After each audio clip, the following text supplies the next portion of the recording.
Hello and welcome to the Idiot Book Nook podcast. My name is Blazewing. My pronouns are she, her, and they, them. I am the Reading Dragon, and my pronouns are she, her. My name's Lady Punnet. My pronouns are primarily she, her, sometimes they, them. Today is a she, her kind of day. And I'm Kritishy. My pronouns are she, her, and they, them, and today's a them kind of day. Cool. Good to know. We are going through chapter 42 of the Amulet of Samarkand from the Bartimaeus Trilogy, the first book in the trilogy. But before we get into that, if you would like to follow us on social media, you can do so at linktr.ee/idiotbooknook. You'll be able to find all of our socials, including now Crittershy, who has been added to our list. You'll be able to find... You'll be able to find links to our podcast and all of our podcast feeds. You'll be able to find links to this Twitch and to our YouTube as well for when we release those. We're doing chapter 42 today, guys, which gives us 3 chapters until the end of this book. Bring it back. And then we are done and moving on to our next story. Yay. Excitement! Sorry, I was burping. This will be our second official book done on this stream from start to finish. With that being said, narrator, please take it away. The Bartimaeus Trilogy, Book 1, The Amulet of Samarkand, written by Jonathan Stroud, narrated by the Reading Dragon, voice acted by the Reading Dragon, Blazewing 2010, Lady Punnet, and Crittershy.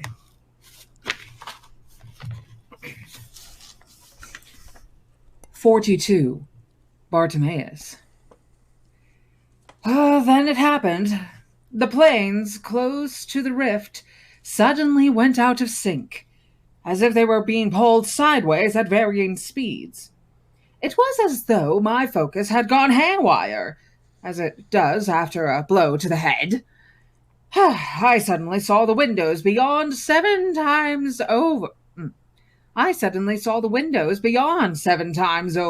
All in slightly different positions. It was most disconcerting.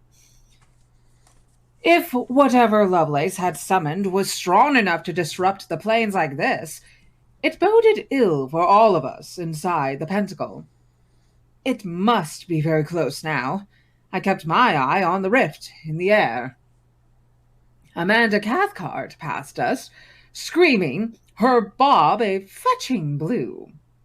A few more changes had been noticed by all and sundry. 2 magicians who had strayed too near the podium in a vain attempt to attack Lovelace found their bodies elongating unpleasantly. One man's nose also grew to a ridiculous length, while the others vanished altogether. It's Pinocchio!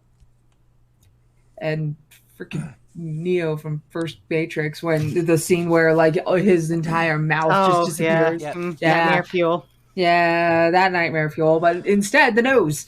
What's happening? The boy whispered. I did not answer. The rift was opening. All 7 planes distorted like stirred syrup. The rift widened and something like an arm thrust through. It was quite transparent, as if it were made of the most perfect glass. In fact, it would have been wholly invisible were it not for the twisting, swirling convulsions of the planes round it. Oh, the arm moved back and forth experimentally. It seemed to be testing the odd sensations of the physical world. I glimpsed 4 thin protuberances, or fingers, at the end of the arm. They, like it, had no substance of their own and were only given form by the rippling disturbances in the air about them. Down below, Lovelace stepped back, his fingers nervously feeling between his shirt buttons for the amulet's reassuring touch. With the distortion of the planes, the other magicians began to see the arm for the first time. They emitted assorted cries of woe that, from the biggest, hairiest man to the smallest, shrilliest woman, covered a range of several octaves. Several of the bravest ran into the center of the room and coerced their attendant djinn into sending detonations and other magics galore in the direction of the rift. Well, this turned out to be a mistake. Not one single bolt or blast made it anywhere near the arm. All either screamed off at angles to smash into the walls and ceiling, or dribbled to the floor like water from a dripping hose, the energy taken out of them. Footnote 1. They could only see the first 3 planes clearly, of course, but that was enough to get the outline. And I would like to step in here for just a quick moment. Pay attention to what was just described. Xanath wishes he could have entered that way. Pay attention to what was just described. That there was enough to tell you exactly what's going on here. That being said, moving forward... The boy's mouth hung so low and loosely, a rodent could have used it as a swing. That thing! He stammered. What is it? A fair enough question. What was it? This thing was distorted, and the planes had disrupted the most powerful magic, when only one arm had actually come through. Wait, what? I could have said something dramatic and eerie like, "The death of us all." But it wouldn't have gotten us very far. Besides, he'd only have asked again. I don't know exactly, I said. Judging by its caution in coming through, it has rarely been summoned. It has rarely been summoned before. It is probably surprised and angry, but its strength is clear enough. Look around, inside the pentacle. Magic is going wrong. Things are beginning to change form. All normal laws are being warped, suspended. The greatest of us always bring the chaos of the other plane with them. No wonder Lovelace needed the Amulet of Samarkand to protect himself. Cricket. Footnote 2. The entity trapped inside the amulet had to be at least as powerful as the newcomer if Lovelace was to withstand its force. Even as a long-suffering genie, I still had a grudging admiration for the ancient Asian people who had managed to capture and compress it. So we now know where the amulet is from, the general area where the amulet is from, which we hadn't known before. Yeah, somewhere in Asia. That definitely narrows it down where it could have come from. I was going to say. General area! That's the general area. We got that now. Just half the globe. Half the globe. All right. As we watched, the giant translucent arm was followed by a brawny translucent shoulder, more than a meter long. And now, something like a head began to emerge through the rift. Once more, it was only an outline. Seeing through it, the windows and the distant trees showed perfectly. Around its edge, the plains shuddered in a new frenzy. Lovelace can't have summoned this on his own, I said. He must have had help. And I don't just mean that old scarecrow you killed, or the clammy one at the door. Someone with real power must have had a hand. Footnote 3. This being was greater by far than all of the various Marids, Afrits, and Jinn that magicians normally summon. A strong magician can summon a Afrit on his own. Most Madrids require 2. I was calculating a minimum of 4 for this one. Like, what the fuck? What the fuck indeed. Get back to narration. Bartimaeus, get back to the narration, damn it. Don't be suspicious. Don't be suspicious. Bartimaeus, keep narrating. Running through the plains, their faces... Wait, hold on. The great. The great being pulled itself through the gap. Now another arm appeared, and the suggestion of a torso. Most of the magicians were clustering against the periphery of the room, but a few near the windows were caught in a ripple running through the plains.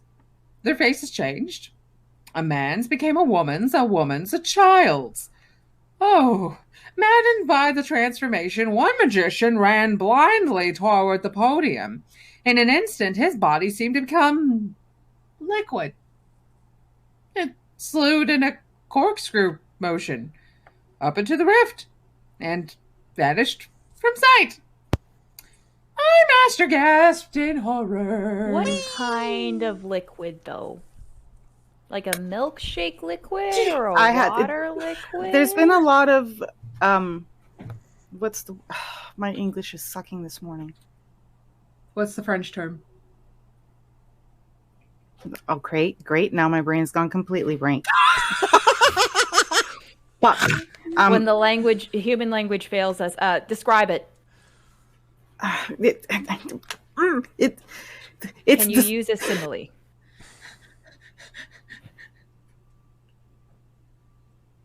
My bird has my glasses. There's been a lot of comparisons. Holy fuck.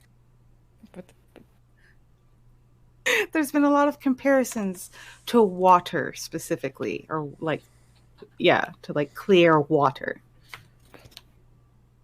Is that a bat? That's so cute. Yeah. I love you too. I need that. Please send one to me. One of those. So Lady Punnet has been distracted by a plush. A reversible plush. It's basically one of those two plushes that reverse within each other, and it's of a bat. One's like a normal colored bat, and the other one is a white bat. It's great because nobody on the podcast is going to be able to see this. Is the white bat named Shakaka? If you guys want to see what's going on, I encourage you to go take a look at the YouTube channel video, because this will be left in. Yep. Chicago. Jay has redeemed a posture check. Thank you so much for distracting me with your lovely bat. I kind of want it now, but I know you won't let me have it. Anyways. Focusing. I am now focused. I'm good. You sure? She keeps waving it in my face! That's what she said? Alright. I'm good. Now, a great, translucent leg emerged with almost feline stealth and poise. Things were really desperate. Leg! For those in the Nevertheless. podcast that could not see that, Reading Dragon had lifted up her leg while saying the word leg. This has been your descriptive video description. I'm sorry. My meds are working on its way to kick in. You're good. Just keep going. Things were really desperate. Nevertheless, I'm an optimist at heart. I noticed that the ripples emanating from the being changed the nature of every spell they hit. And that gave me hope. Nathaniel, I said. listen to me. He didn't answer at first. He was transfixed at the sight of the lords and ladies of his realm running about like demented chickens. Literally. After all of the events of the previous few days, I had almost forgotten how young he was. Right at that moment, he did not look like a magician at all, but just a terrified, small boy. The most natural of states, by the way. Nathaniel! A faint voice. Yes? Listen, if we get out of this stricture, do you know what we have to do? But how can we get out? Don't bother about that. If we escape, what must we do? He shrugged. I'll tell you then. We need to accomplish 2 things. First, get the amulet off Lovelace. That's your job. Why? Because I can't touch the amulet now that he's wearing it. It's absorbing everything magical that comes near him, and I don't wish to be included accidentally. It's got to be you. But I'll try to distract him while you get close. That's kind. The second thing, I said, is that we must reverse the summons to drive our big friend away. That's your job. My job again? Yes, I'll help by stealing the summoning horn from Lovelace. It needs to be broken if we're to do the job, but you'll have to round up some of the other magicians to speak the dismissal spell. Some of the stronger ones are bound to know enough, providing they're still conscious. Don't worry, you won't have to do it yourself. The boy frowned. Lovelace intends to dismiss it on his own. He said this with a touch of his normal vigor. Yes, and he is a master magician, highly skilled and powerful. Right, that's settled. We go for the amulet. If we get it, you head off and seek help from the others, while I deal with Lovelace. That's it. How the boy would have answered, I'll never know, because at that moment, the great entity stepped clear of the rift and a particularly strong ripple ran out through the plains. It swept through the discarded chairs, turning some to liquid, setting others on fire, and finally reaching the shimmering white stricture where all this time we had been imprisoned. At its touch, the membrane that enclosed us exploded with a cacophonous bang that sent me flying one way and the boy another. He landed heavily, cutting his face. Not far away, the great translucent head was slowly turning. Nathaniel! I shouted. Get up! Moving on to the next part of this chapter, Nathaniel. Wait, hold on. Is this really part? Oh, yeah, because we're going into the different perspectives now. Oh, shit. Oh, fuck a duck. Okay. Yeah, we have multiple perspective changes for this chapter. Oh, okay. So, enjoy this. Will do. Aye, aye, bitter bitch. Aye, aye. Nathaniel. His head ran with the force of the explosion, and he felt something wet against his mouth. Close by, amid the strident clamor of the hall, a voice called out his birth name. He stumbled to his feet. The being was fully present now. Nathaniel sensed its shape, towering high against the ceiling. Beyond it, in the distance, a crowd of magicians huddled helplessly with their imps. And there, in front of him, stood Simon Lovelace, shouting orders to his slave. One hand was pressed against his chest. The other was outstretched, still holding the summoning horn. Who had Lovelace? I had Lovelace. I'm just trying to figure out how the fuck I spell that. Sound that out. Ramuthra? I think. Fuck. We have a name. See, Remuthra. He cried. I hold the Amulet of Samarkand, and I am thus beyond your power. Every other living thing in this room, be it human or spirit, is yours. I command you to destroy them. Oof. The great being inclined its head in acceptance. It turned toward the nearest group of magicians, sending shockwaves out across the room. Nathaniel began to run toward Lovelace. A little way off, he saw an ugly fly buzzing low along the ground. Lovelace noticed the fly. He frowned and watched its weaving, darting progress through the air. First, it came close to him, then it drew back. Then it came close again, and all the while Nathaniel was sneaking up behind. Closer. Closer. Then suddenly, Lovelace became a grumpy rainbow octopus plushie. Lady Punnet is being distracted by an octopus plushie. Another reversible plushie. Again, if you wish to see this in all of its glory, you'll have to go check out the YouTube. Yep. My friends keep handing me things to fidget with. The fly became an aggressive dart at Lovelace's face.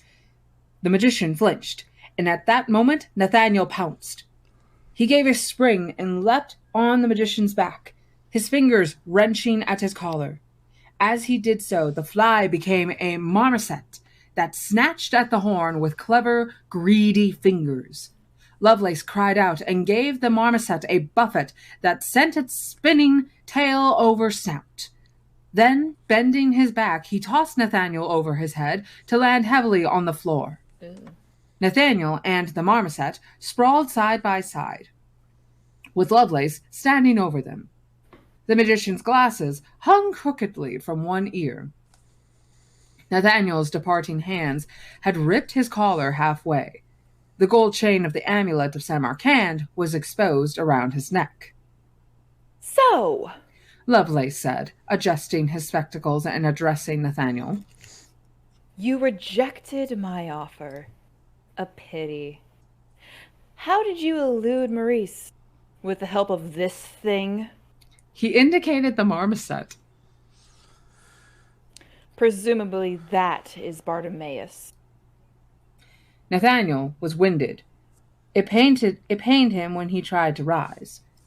The marmoset was on its feet and growing, altering in outline.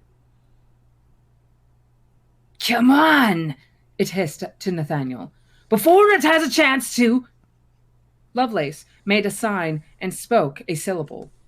A hulking shape materialized at his shoulder. It had a jackal's head. I hadn't meant to summon you, the magician said. Good slaves are so hard to find, and, man or jinn, I suspect I shall be the only one walking out of this room alive. But seeing as Bartimaeus is here, it seems wrong to deny you the chance of finishing him off. Lovelace made an easy gesture toward the gargoyle that now crouched low and ready at Nathaniel's side. This time, Jabor, he said, do not fail me. The jackal-headed demon stepped forward. The gargoyle gave a curse and darted into the air. 2 red-veined wings sprouted from Jabor's back. They flipped once, making a cracking noise like breaking bones, and carried him off in pursuit. Nathaniel and Lovelace were left regarding each other. The pain in Nathaniel's midriff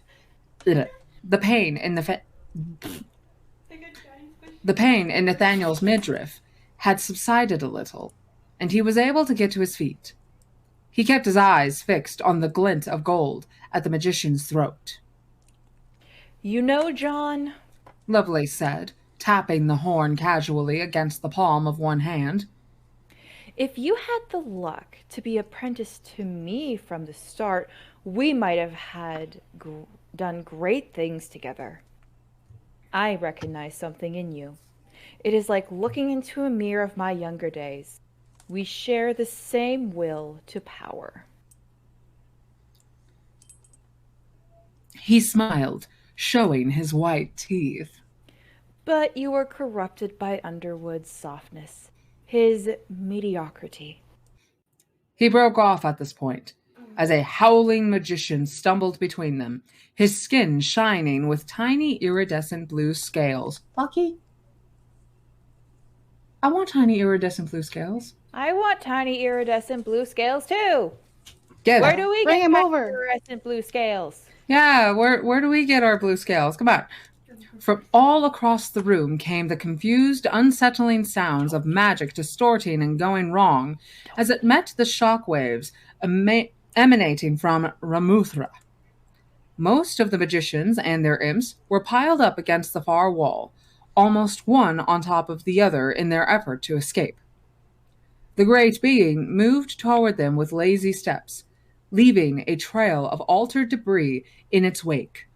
Transformed chairs, scattered bags and belongings, all stretched, twisted, glimmering with unnatural tones and colors. Nathaniel tried to blot it from his mind. He gazed at the amulet's chain, readying himself for another try. Lovelace smiled. Even now, you haven't given up. He said. And that's exactly what I'm talking about. That's your iron will in action. It's very good. But if you had been my apprentice, I have trained you to keep it in check until you had the ability to follow through. If he is to survive, a true magician must be patient. Yes. Nathaniel said huskily. I've been told that before. You should have listened. Well, it's too late to save you now. You've done too much to harm me, and even were I so indisposed, there's nothing I could do for you in here. The amulet can't be shared. For a moment, he considered Ramuthra. The demon had cornered an outlying pocket of magicians and was reaching down toward them with grasping fingers. A shrill screaming was suddenly cut off. Nathaniel made a tiny movement. Instantly, Lovelace's eyes snapped back to him. Still fighting, he said. If I can't trust you to lie down and die with all those other fool cowards, I shall have to dispose of you first. Take it as a compliment, John. He set the horn to his lips and blew briefly. Nathaniel's skin crawled. He sensed a change behind him. Ramuthra had halted at the sound from the horn. The disturbance in the plains that marked its edges intensified, as if it radiated a strong emotion, perhaps anger. Nathaniel watched it turn. It appeared to be regarding Lovelace across the breadth of the hall. Do not hesitate, slave, Lovelace cried. You shall do my bidding. This boy must die first. Nathaniel felt an alien gaze upon him. With a strange, detached clarity, he noticed a beautiful golden tapestry hanging on the wall beyond the giant head. It seemed larger than it should be, in crystal clear focus, as if the demon's essence magnified it. Come. Lovelace's voice sounded cracked and dry. A great wave rippled out from the demon, turning a nearby chandelier into a host of tiny yellow birds that broke away and flew across the rafters of the hall before dissolving. Ponderously, turning its back on the remaining magicians, it set off in Nathaniel's direction. Nathaniel's bowels turned to water. He backed away. Beside him, he heard Lovelace chuckle. So Nathaniel shat himself. Nathaniel's bowels turning to water. So is that figurative or is that literal? Because with this creature in the room... It could be both. I mean, Yes. I'm thinking it's meant to be more literal at this point, but there's definitely a possibility that it won't be. But with the nature of this creature, there's a very real possibility that could be taken literally. His bowels literally turning into water. Yeah. What's interesting is you don't typically see a lot of like trickster or chaos things associated with water, because water is usually associated with purification and healing. So I'm going to confirm something for you guys. Ramuthra is a being of pure chaos. no, really? Really? I had no idea with everyone's appearance suddenly changing. He was a being of pure chaos. When Literally did warps Captain the Obvious walk in? literally Hi. warps the fabric of reality altogether. Yeah, but what's with all of the aquatic motifs? That I can't tell you. Keep going. Fucking fine. Let me have this before I get back into Bartimaeus.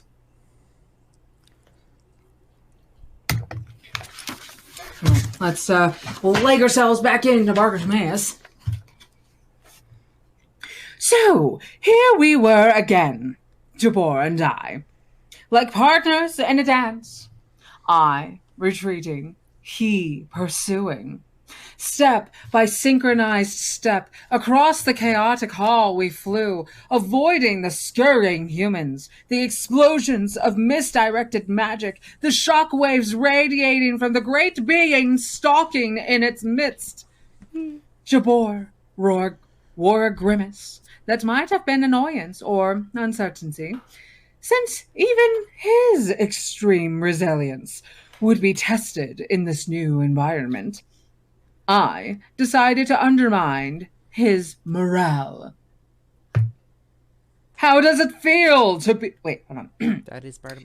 Go ahead. Yeah, it is, but he's in gargoyle form, so I gotta use his gargoyle voice. You're good. How does it feel to be inferior to Farquhar? I called, as I ducked behind one of the few remaining chandeliers. I don't see Lovelace risking his life by summoning him here today. From the other side of the chandelier, Jabor tried to lob a pestilence at me, but a ripple of energy disrupted it, and it became a cloud of pretty flowers drifting to the floor. Aww. I want pretty flowers. Daffodils, my favorite. I don't know what his favorite is, actually. I'm just saying what my favorite is. One of my favorites. Daffodils and roses, by the way. If anybody wanted to send me flowers, I like daffodils and roses. Stargazing lilies. Those are pretty. Too bad my bird's allergic. Oh. Charming, I said. Next you need to learn to arrange them properly. I'll send you a nice vase, if you'd like. I don't think Jabor's grasp of insults extended far enough to take that quite on board, but he understood the tone, and it actually roused him to verbal response. Oh! This is the first time we've heard Jabor speak the entire book. So, Critter. Not necessarily. Critter, would you do the Sure. honors? Yeah.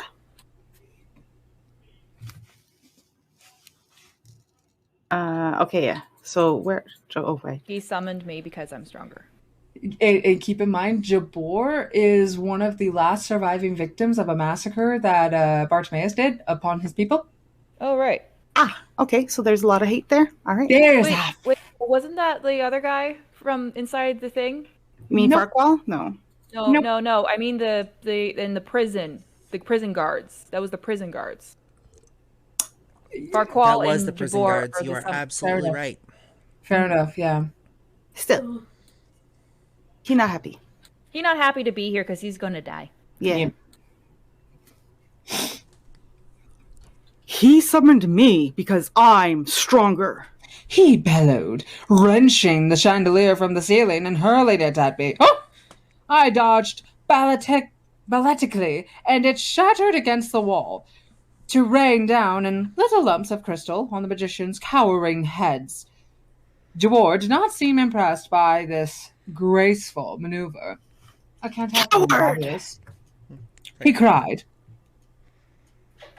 Always, you sneak and crawl and run and hide. It's called... Wait, hold on. It's called intelligence. JoJo pose there. I said, pirouetting. Actually, no, let me redo this. If I'm going to JoJo this out, I'm going to JoJo this out. Fuck it. It's called intelligence, I said. Pirouetting in midair, seizing a splintered beam from the ceiling rafters and hurling it at him like a javelin. It didn't bother. He didn't bother to move, but let it crack against his shoulders and fall away. Then he came closer. Despite my fine words, none of my sneaking, crawling, running, or hiding was having much effect right now. And looking down across the hall, I saw that the situation was in fact deteriorating rapidly. Ramuthra had turned and was proceeding back across the room, toward where the magician and my master were standing. It wasn't hard to see that what Lovelace intended. The boy had become too much of an irritant to let him live a moment longer. I understood his point of view. I hadn't heard of this particular? Yes. Being before.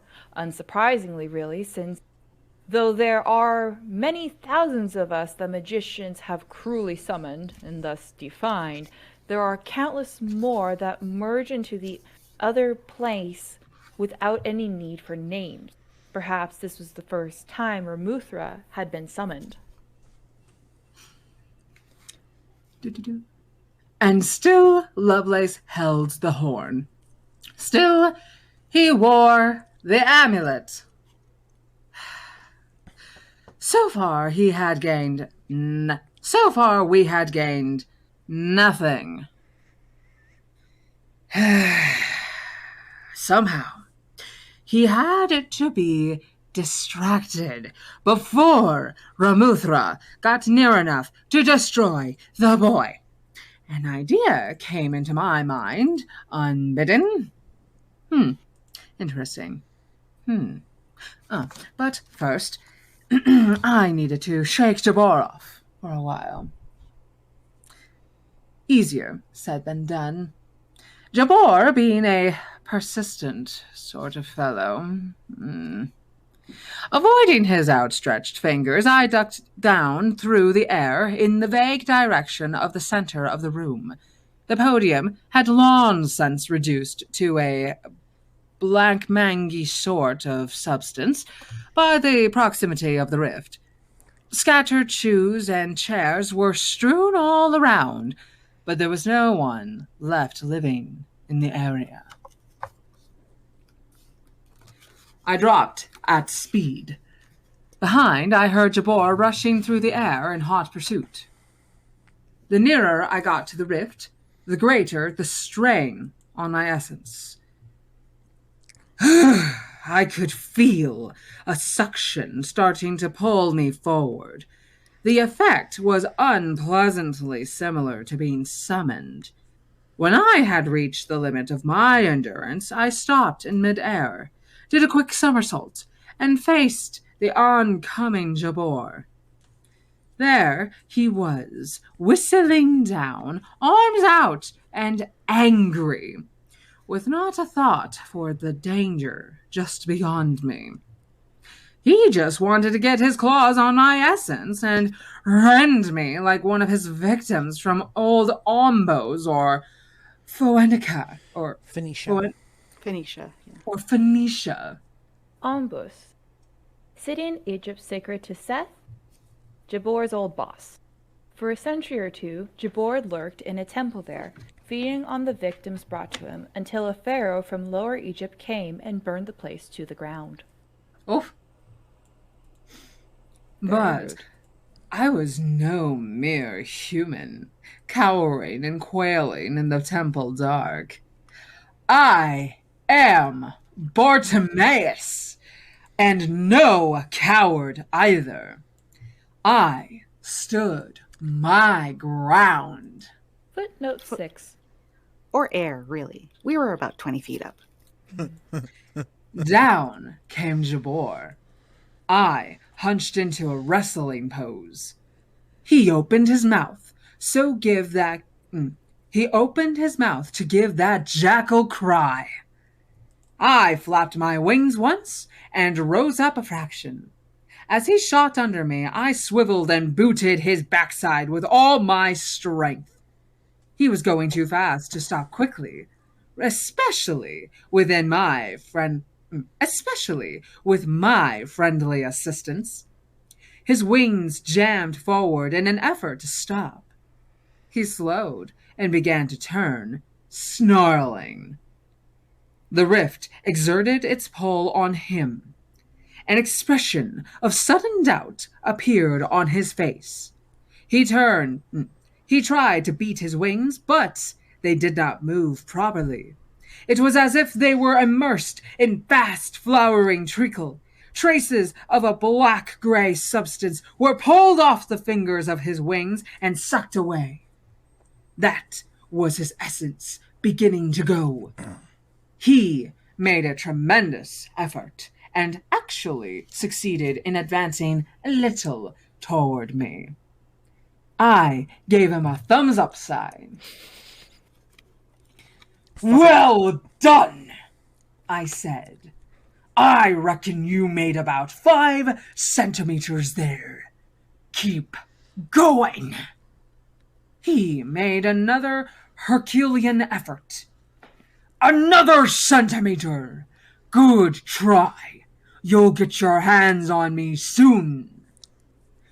To encourage him, I stuck a cheeky foot in his direction and waved it in front of his face, just out of reach.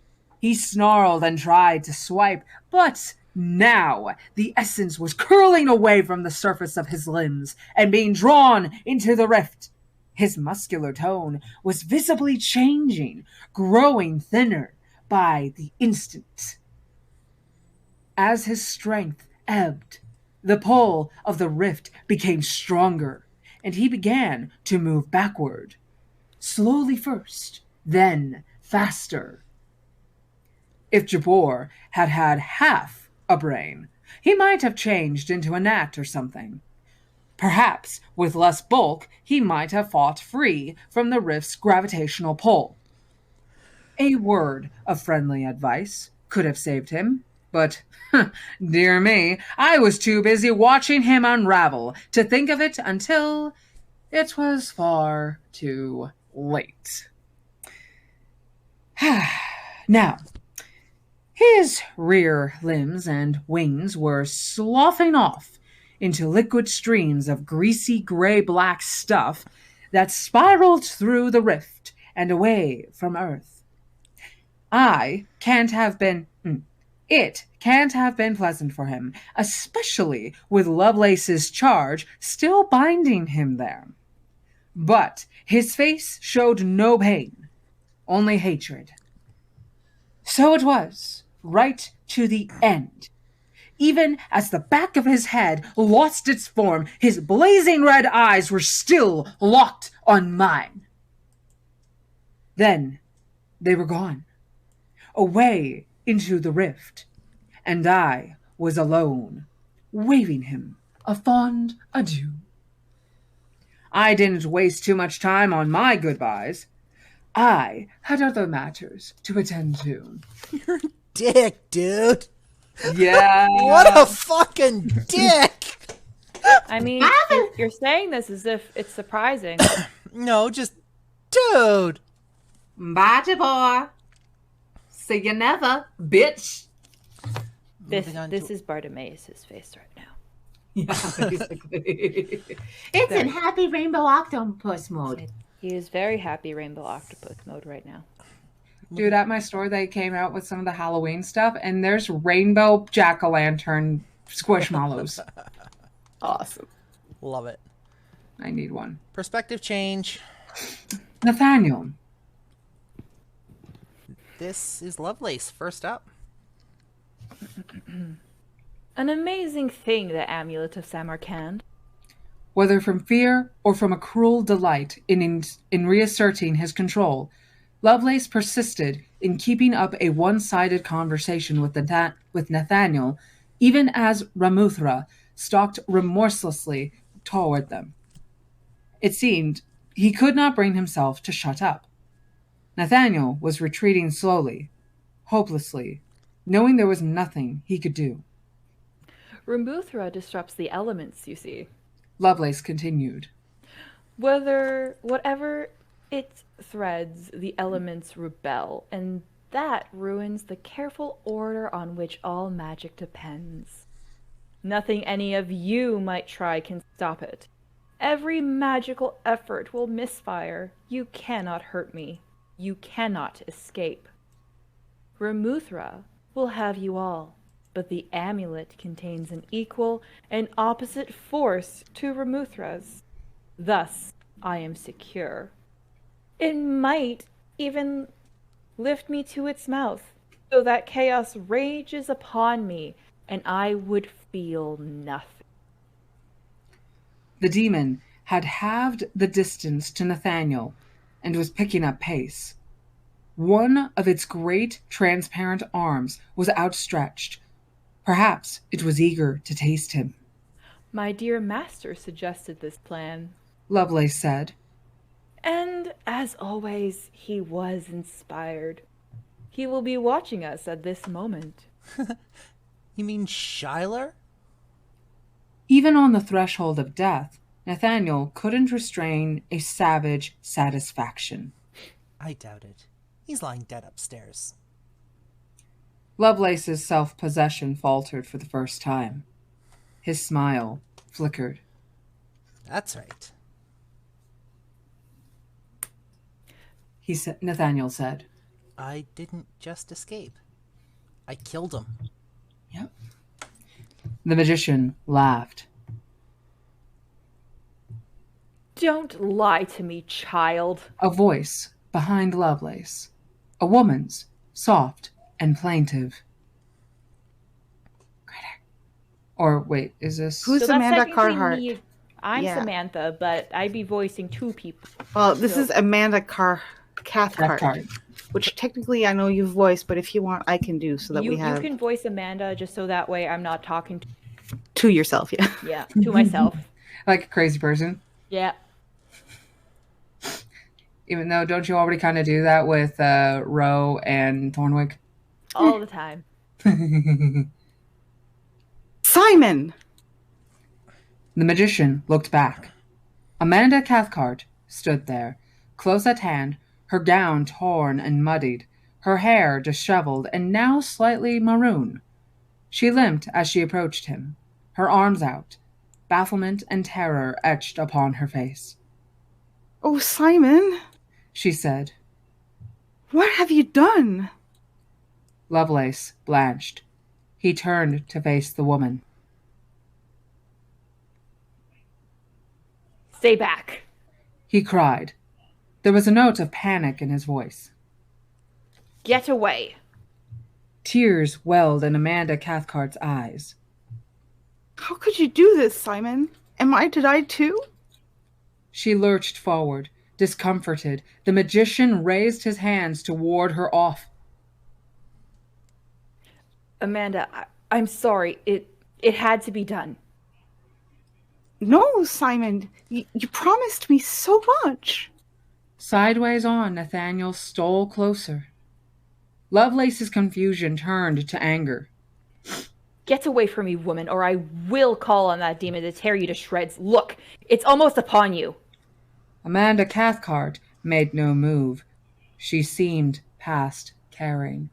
Don't fucking put your dick in crazy. Oh, I don't think he put his dick in crazy. I think it's literally this woman's realizing I've been used. Yeah. Hell hath no fury. Things Like are a about to woman's get scorn. things are about to get interesting. Yep. Let's see what you can do, Miss Amanda. How could you use me in this way, Simon? After everything you said, you have no honor. Magicians don't, apparently, in this world, though. Nathaniel took another shuffling step. Ramuthra's outline towered above him now. Amanda, I'm warning you. Nathaniel leapt forward and snatched. His fingers rasped against the skin on Lovelace's neck, then closed about something cold, hard, and flexible. The amulet's chain. He pulled at it with all his strength. For an instant, the magician's head was jerked toward him. Then a link somewhere along the chain snapped, and it came away free in his hand. Lovelace gave a great cry. Nathaniel fell back from him and rolled onto the floor, the chain's links colliding against his face. He scrabbled at it with both hands, clasping the small, thin oval thing that hung from the middle of the broken chain. As he did so, he was conscious of a weight being removed from him, as if a remorseless gaze had suddenly shifted elsewhere. Lovelace had reeled in the first shock of the assault, then made to pounce upon Nathaniel. But two slender arms pulled him back. Wait, Simon! Would you hurt a poor, sweet boy? You're mad, Amanda. Get off me. The amulet. I must. For an instant, he fought to extricate himself from the woman's desperate grip. And then the towering presence directly above him caught his horrified eye. His legs sagged. Ramuthra was very close to all three of them now. In the full power of its proximity, the fabric of their clothes flapped wildly. Their hair blew about their faces. The air around them shivered as if with electricity. Lovelace squirmed backward. He nearly fell. Ramuthra, I order you, take the boy. He has stolen the amulet. He is not truly protected. His voice carried no conviction. A great translucent hand reached out. Lovelace redoubled his entreaties. Then forget the boy. Take the woman. Take the woman first. For a moment, the hand paused. Lovelace made a great effort and ripped himself from the woman's grasp. See, yes, there she is. Take her first. From everywhere and nowhere came a voice, like a great crowd speaking in unison. Should we all try doing it at once then? Maybe. 1, 2, 3. I see no woman, only a grinning genie. Lovelace's face froze. He turned to Amanda Cathcart, who had been gazing at him with a look of agonized entreaty. As he watched, her features slowly altered. A smile of triumphant wickedness spread across her face from ear to ear. Then, in a flash, one of her arms snaked out, plucked the summoning horn from Lovelace's slackening grip, and snatched it away. With a bound, Amanda Cathcart was gone, and a marmoset hung by its tail from a light fixture several meters away. It waved the horn merrily at the aghast magician. God damn it, Bartimaeus! Do you mind if I have this? It called. You won't need it where you're going. All energy seemed to depart from the magician. His skin hung loose and ashen on his bones. His shoulders slumped. He took a pace toward Nathaniel, as if half-heartedly trying to reclaim the amulet. Then a great hand reached down and engulfed him, and Lovelace was plucked into the air. High, high, higher he went, his body shifting and altering as it did so. Ramuthra's head bent to meet him. Something that might have been a mouth was seen to open. An instant later, Simon Lovelace was gone. The demon paused, to look for the cackling marmoset. But for the moment it had vanished.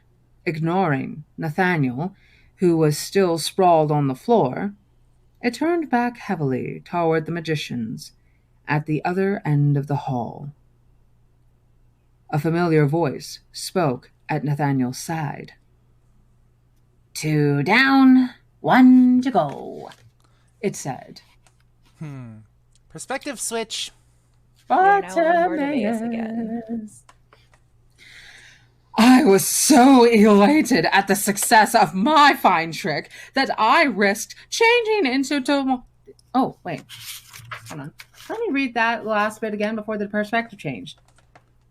2 down, 1 to go, it said. Okay, now Bartimaeus' perspective. Because he changed into Ptolemy. I was so elated at the success of my fine trick that I risked changing into Ptolemy's form the moment Ramuthra's attention was elsewhere. Oh, Jabor and Lovelace were gone, and now only the great entity remained to be dealt with. I nudged my master with a boot. He was lying on his back, cradling the Amulet of Samarkand with his grubby mitts as a mother would her baby. I set the summoning horn down by his side. He struggled to a sitting position.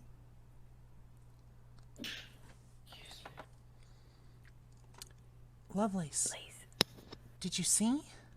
Yep, and it wasn't pretty. As he rose stiffly to his feet, his eyes shone with a strange brilliance, half horror, half exaltation. I've got it, he whispered. I've got the amulet.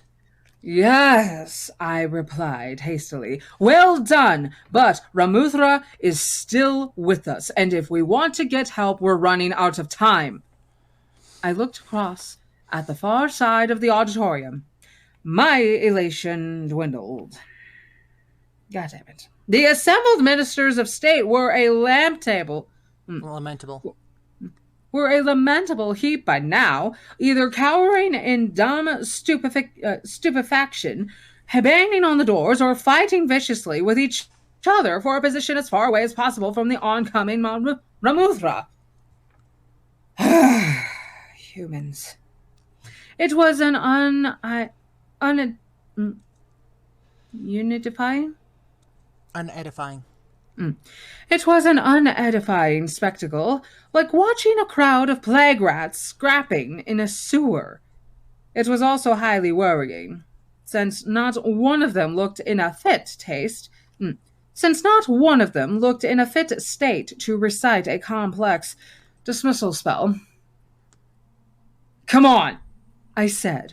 While Ramuthra takes some, we can rouse the others. Who's most likely to remember the counter-summons? His lips curled. None of them, by the looks of things. Even so, we've got to try. I tugged at his sleeve. Come on, neither of us knows the incantation. 7. I hadn't a clue. Words of command are magician's business. That is what they are good at. Jinn can't speak them. But crabbed old Master. Yeah, crabbed old master magician. Fellows. Sorry. But crabbed old mastered magicians know an incantation from every eventuality. Speak for yourself. He said slowly. I know it. You? I was a little taken back. Are you sure? He scowled at me. Physically, he was pretty ropey, white of skin, bruised and bleeding, swaying where he stood. But a bright fire of determination burned in his eyes. That possibility hadn't even occurred to you, had it? He said. Yes, I've learned it. There was more than a hint of doubt in the voice, and in the eyes, too. I glimpsed it, wrestling with his resolve. I tried not to sound skeptical. It's high level, I said, and complex, and you'll need to break the horn at exactly the right moment. This is no time for false pride, boy. You could still... Ask for help? I don't think so. Whether through pride or practicality, he was quite right. Ramuthra was almost upon the magicians now. We had no chance of getting help from them. Stand away, He said. I need space to think. I hesitated for an instant. Admirable though his strength of character was, I could see all too clearly where it led. Amulet or no amulet, the consequences of a fluffed dismissal are always disastrous, and this time I would suffer right along with him. But I could think of no alternative. Helplessly, I stood back. My master picked up the summoning horn and closed his eyes. Blaze, did you mean to turn off your camera? Yes. Okay, just checking. Now we are in Nathaniel's perspective. Moving on! He closed his eyes to the chaos in the hall and breathed as slowly and deeply as he could. Sounds of suffering and terror still came to him, but he shoved them from his mind with a force of will. That much was relatively easy, but a host of inner voices were speaking at him, and he could not shut their clamor out. This was his moment. This was the moment when 1,000 insults and deprivations would be cast aside and forgotten. He knew the incantation. He had learned it long ago. He would speak it, and everyone would see that he could not be overlooked again. Always, he had been underestimated.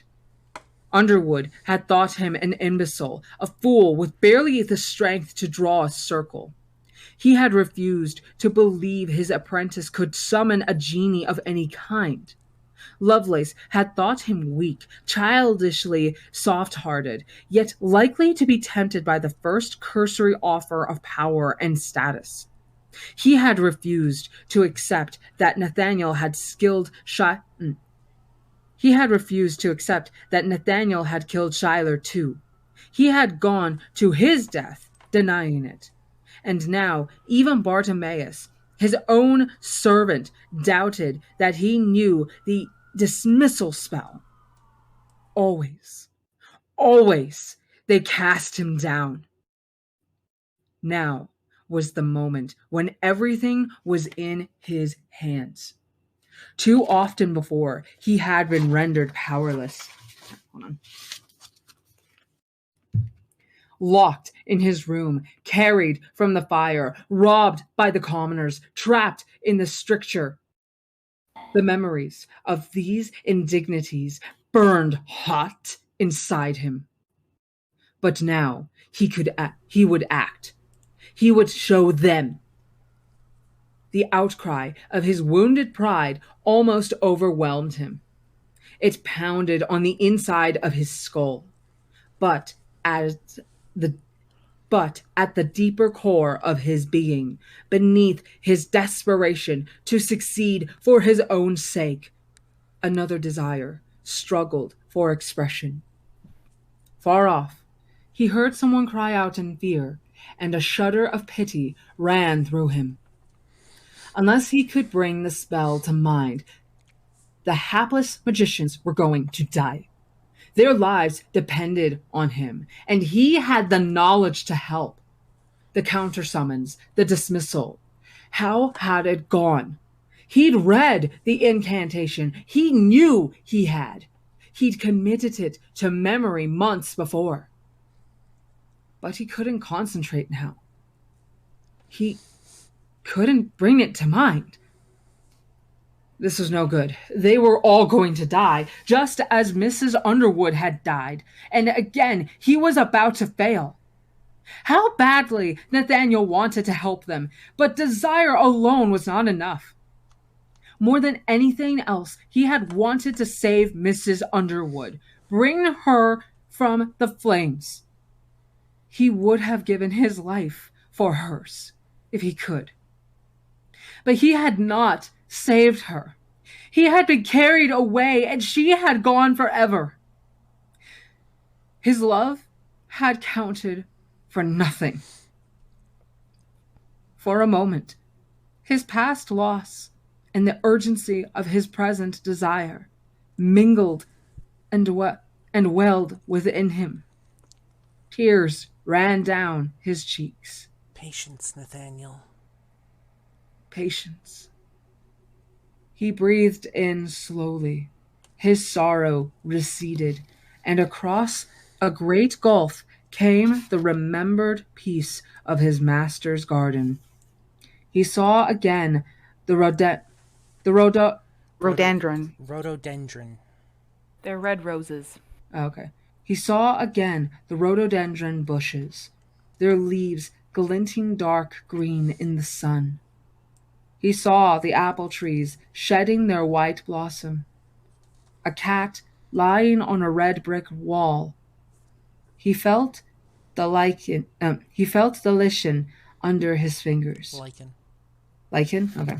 He felt the lichen under his fingers. Saw the moss on the statue. He felt himself protected again from the wider world. He imagined Miss Luthiene's sitting quietly, sketching by his side. A feeling of peace stole over him.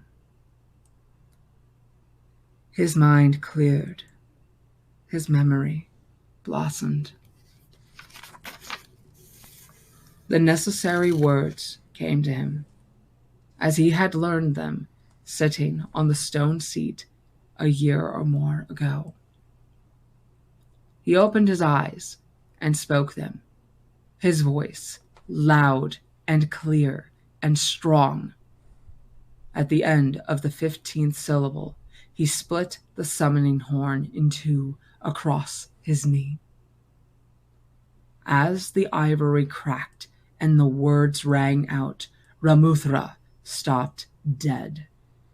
The shimmering ripples in the air that defined its outlines quivered, first gently, and then with greater force. The rift in the center of the room opened a little.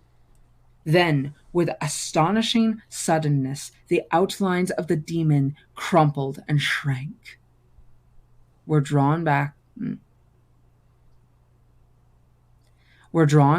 into the rift and vanished. The rift closed up, a scar healing at blinding speed. With it gone, the hall seemed... I didn't understand that.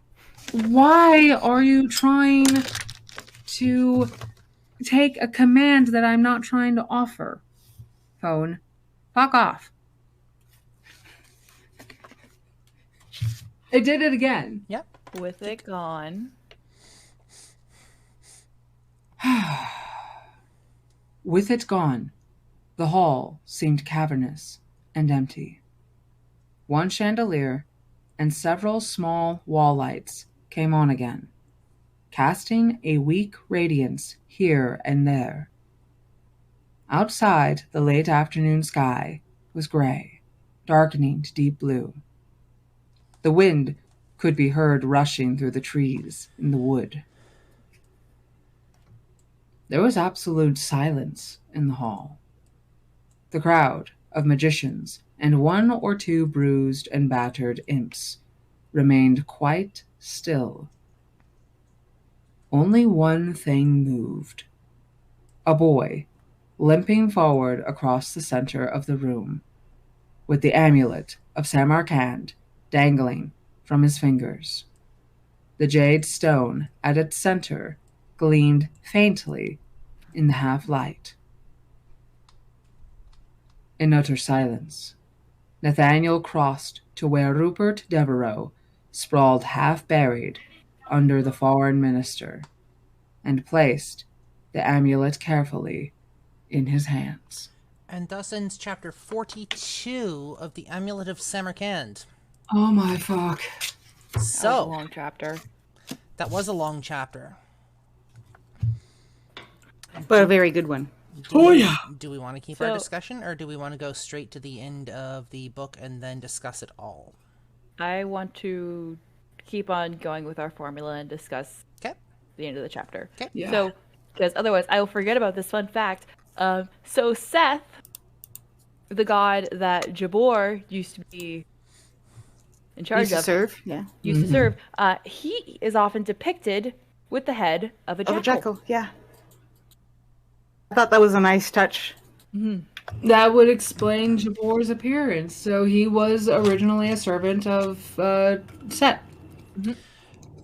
So I can talk about this now, and I've been waiting to talk about this for a few chapters. Ramuthra is literally chaos magic embodied. The essence of chaos himself warps and twists everything in our realm that he touches. Nothing remains the same because of the magic that he is made of. Jesus. Yeah, that was a good pick on Lovelace's end, I suppose. Also interesting to note, from what I can find, our author made Ramuthra up. I cannot find reference in any pantheon to Ramuthra. Huh. That's cool. Nice. But I could be mistaken on that, so just a bit of tidbit of information for you. I have to bathroom. I'll be back. So, what do we have? What do you guys want to talk about for this chapter? So, go ahead. Bartimaeus pulled a Bugs Bunny. Sure did. Bartimaeus pulled a Bugs Bunny pretending to be female. I mean, it was a good choice. We saw her being dragged across the room earlier and sucked into the being, and then suddenly she appears with maroon hair, and I'm wondering, like, but we saw her die. How the fuck is she back? And as soon as that reveal happened. Wait, I thought she ran off with blue hair. Let me scroll back and take a look. One moment, please. Unless I missed something during the narration. 1 second. Scrolling. Let me see here. With blue hair. Where was it? I know there was a mention of blue hair here somewhere. Looking. Chairs.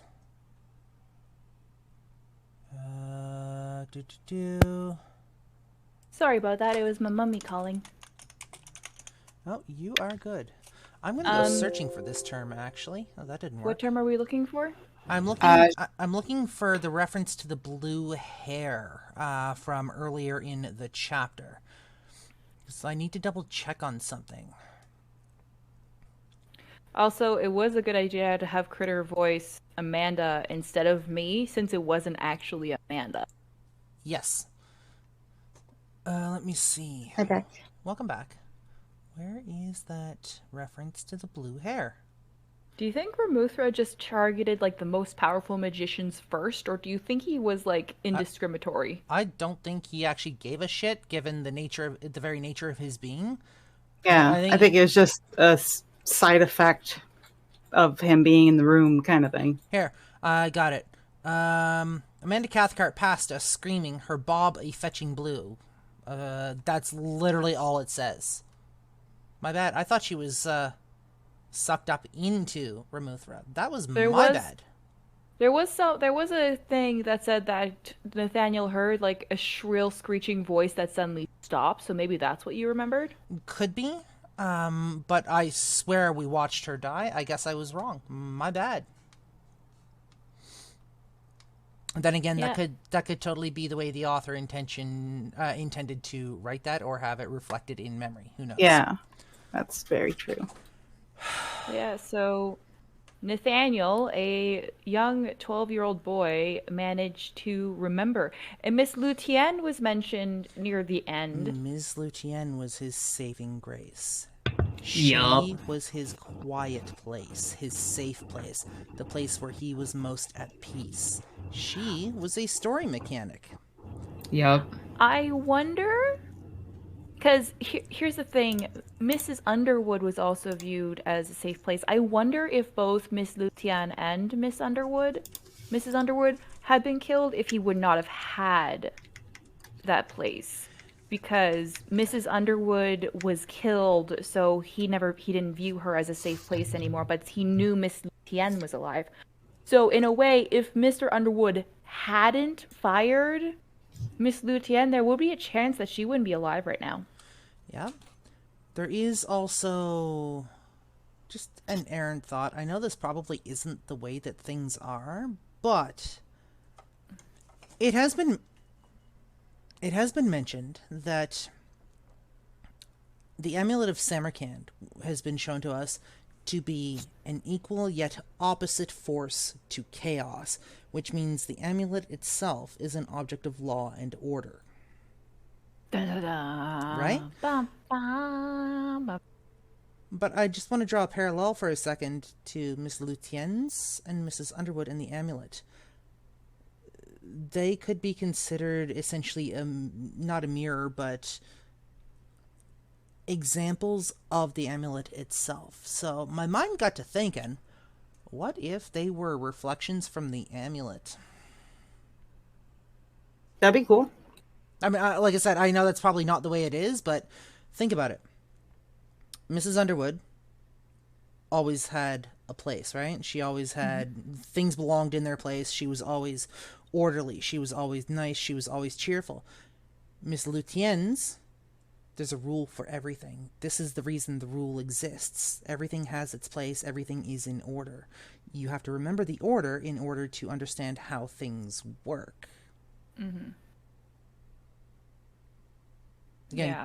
just kind of my mind going off on its own little tangents, right? In a way, though, like, they don't only, like, show examples towards the amulet, but in a way, Miss Lutien and Mrs. Underwood could also have parallels to, why can't I remember his name now? Hold on, to Ramuthra and the amulet, with Mrs. Underwood being Ramuthra and Miss Lutien being the amulet, because although, yes, Mrs. Underwood was very orderly, there was always that slight element of, like, naivety and chaos about her, especially when things were suddenly put out of place. Like, oh, we suddenly have guests. I am so panicked. I need to go do this, and this. I'm sorry, I don't have time for this. It's just utter chaos with her. Whereas with Miss Lutien, although we never got to see how she reacted with chaos, we know for a fact that when she saw how unfairly Nathaniel was being treated, her first action was to try and defend him. Yeah. Which is the order of things. You do not attack children. It is against the law of things to do so. And once again, showing through here, where Ramuthra and Mrs. Underwood are no longer a part of this world, Miss Lutien and the amulet are. We don't know that Miss Lutien is not all. All we know is she was removed from his life. We don't know that she was killed. Nope, she wasn't killed. Because remember, he used his little glass thingy to check on her. To check on her, and she was alive and teaching another student. And he was jealous about it, and he chucked the mirror. I wonder if he ever seeks her out at a later time. I mean, I would. Just be like, hey, you're the whole reason all these people are still alive. Thank you. Can we have more art lessons, please? Teach me to art! What else we got? Jabor's no longer alive. I wonder how Farquhall's gonna take that. Yup. Because he's dead. Yup. He not even returned to his own plane. He like, I no longer exist. put in trash can emptied into cyberspace. Lovelace got eaten. Lovelace did get eaten. Lovelace is also no longer a part of the world. Also, can Lovelace. we just... Sorry, go ahead. Lovelace finally got to be what he always wanted to be, a snack. And can we just talk for a moment about Bartimaeus and that last moment with Jabor and just the complete and utter fucking sass? Oh, that was beautiful. Bye, Felicia. I would just like to say that he is most definitely chaotic neutral. Yep. Mm-hmm. Yep. If left to his own devices, Bartimaeus is chaotic neutral. However, when he is bound by law, he has to be lawful. Actually, I wouldn't even say he's like lawful neutral. I say he just goes to like true neutral. When he's left on his own, he is chaotic neutral. However, when he is bound, he is the alignment of whatever his master is because of the orders that he has to follow. Mm-hmm. With some exceptions and some wiggle room. Yeah. True. As stated at the beginning of the book, where magicians often have to be very careful because if they take a breath mid-sentence, then the demon can interpret that as, oh, you stopped. Okay, I'm only going to do like the first half of what you said. Yep. Gotta love them loopholes. Right? Mm-hmm. Critter, what's on your mind for this chapter? I really enjoyed the pacing. Mm-hmm. How everything was sort of rolled out. I know it hasn't happened very often, but like combining the two different points of views in the same chapter. I know that doesn't happen very much with this one, but I think with this one, again, like the last time that happened, that it fit very well for the situation. Does give a sense of urgency. Yeah, it really gives you like you're seeing what's happening in the whole room without it feeling crowded or overwhelming. The Ramuthra creation, that was like, mwah. I loved how it did it. I love how it was described entering into the world. Like it just, the whole thing just, and it felt very climactic, like it was supposed to, without it being like, oh, I totally saw this coming. Mm-hmm. You know what Ramuthra reminded me of? What? The Titans. Yeah. Like From Greek like mythology? from like Greek mythology, the Titans. The ones that fought the gods. The ones that Zeus put down. Very much. See, originally I was thinking that it would be some sort of like elemental creature because of all of the different things that were being pointed out. But yeah, the chaos thing totally works. Chaos in itself is an element. It's just like an element that's not really talked about because our world inherently has a sense of order and logic to it. But you introduce a creature like that to our world, and I guarantee you it could be considered an element all of its own. Everything has its place. Well, here's the thing, because nothing is truly chaotic due to the fact that the human brain is always looking for patterns. Fair. It's why like people hate shuffle, because they're like, it's not random enough. And yes, it is completely random. It's just our brain constantly is looking for patterns because otherwise we can't function.